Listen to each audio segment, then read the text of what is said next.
Okay, I am going to show you how to make the zero gravity airboat, which is the sort of airboat thing that I have made, which people have asked questions about because it defies physics. It's sort of a glitch, I figured out. I don't know why it works, all I know is it works. What is that noise?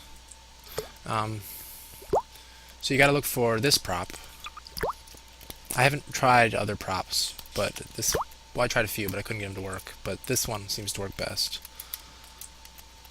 Because, see, it fits pretty well underneath there. What you want to do is use keep upright on here. And then make sure they're both... It's a lot easier if you have them oriented correctly. Then you right-click with the weld tool to easy weld it. Try to get right in the exact center of this, so it makes it much easier. It can be tricky. Alright, and then just weld it to the bottom of this. That looks good, I guess. Now unfreeze it. And it floats.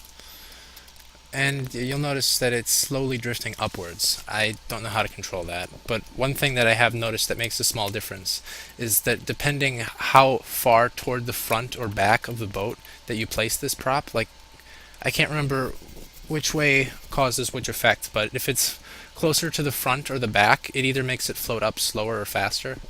I don't think there's any way to make it stop floating at all, completely. I haven't found one yet. But yeah, once you get that, it's much better than the hoverballs because it doesn't drift around as much. It still has kind of similar physics to if it were like in water. But with hoverballs, it's like it just has zero resistance, and it just, as soon as you let go of it, it just keeps going forever, pretty much. And yeah, it just moves around at the normal speed. But you can add stuff like what I would normally would do.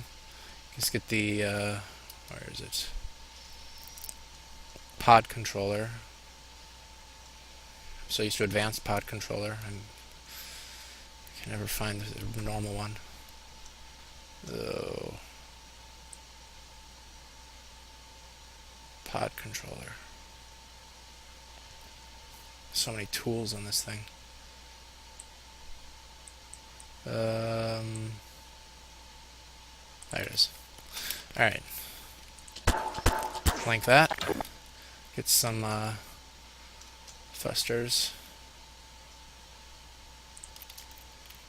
Wire thrusters.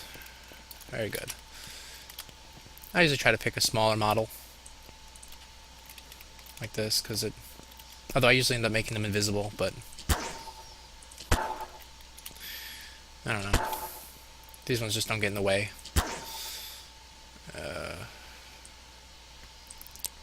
I'm not sure what force minimum and maximum really are. All I know is multiplier is the amount of force, technically, I guess.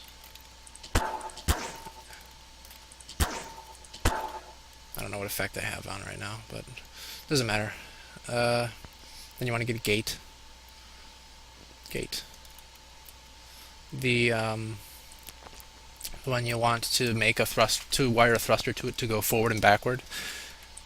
Pretty much the only gate I've ever actually used does that, and it is in arithmetic, and it's called subtract. Where is it? There it is. Put it right there. Now we wire these to this.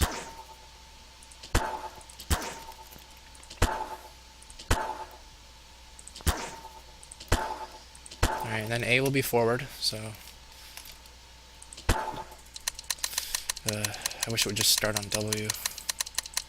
Crap. I especially hate it when that happens.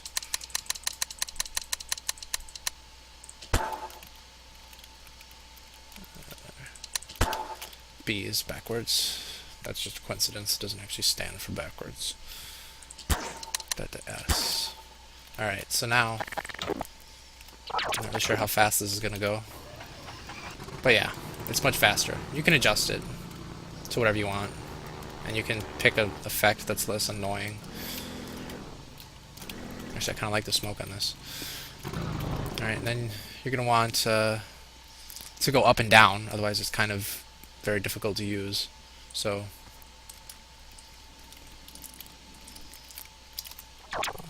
crap. You're going to want to get thrusters again. I usually just do 4 of them, and I usually like to pick a different model for this. 1, 2, 3, 4. And use the same gate as before. Come on.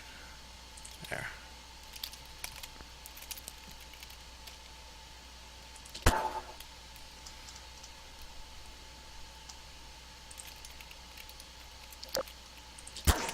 Wire these to that.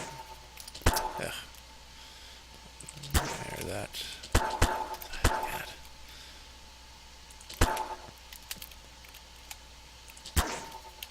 And then, okay. Okay, this time I'm doing B first, apparently. And I'm going to set that to mouse 2. So whenever you hit that, it should go up. No, it should go down. Yeah, it should go down. Alright. So now when you're in it, mouse 1's up, mouse 2's down. Very cool. So yeah, that's pretty much it. But the steering is pretty decent how it is, but sometimes I like to add extra thrusters and just do the same process but set it to A and D so you can turn left and right easier. But it's pretty much set how it is. It seems to float pretty well even with the like, I don't know, maybe 100 pounds of props on it. I wouldn't go much more than that, otherwise it starts to act up weird. Although then I usually would just, if I were to do that, I suggest using the weight tool. Just set everything to 1, and then you'll want to no collide it with everything, otherwise it's gonna, because it's so light, it's just gonna look stupid whenever it gets hit by something. So yeah, that's it. Enjoy.